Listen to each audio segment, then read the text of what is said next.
Et je vais donner l'exemple du clip de Booba un jour qu'on avait fait, où ça avait pris du temps, on se retrouve dans les loges tout ensemble. Je crois qu'il y avait eu 10 heures de retard, tu vois. Donc on est toutes dans la loge, 10 Vixen, on se regarde, on parle, etc. Et en fait, je me rends compte, et c'est tragique, hein, et je me rends compte que toutes, on est assez à l'aise pour révéler des choses qui se sont passées. Donc on est là, on rigole, on regarde nos DM Instagram, on regarde que les mêmes fouteux nous ont DM, qu'on les a laissés en vie.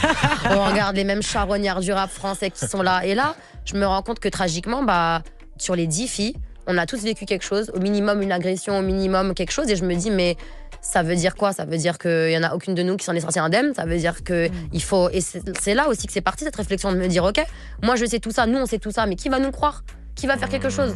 Donc de là est partie cette réflexion, tu vois, d'écrire ce bouquin. Et je vous le dis clairement, les paroles ont été dites, mais ça suffit pas si personne ne les écoute. Il faut que des gens, il faut que d'autres femmes aussi prennent part à ça, qu'elles viennent comprendre que nous on les croit. Nous, on les croit, nous, on les écoute. Donc maintenant, c'est nécessaire de parler. Et déjà, peut-être qu'elles pourront pas se sauver elles-mêmes, parce que je sais combien ça brise. Mais elles pourront sauver d'autres sœurs qui ont pris trop de risques pour parler. Trop de femmes qui ont livré leur témoignage et qui sont là en attendant, en fait, une alliée dans ce combat, quoi.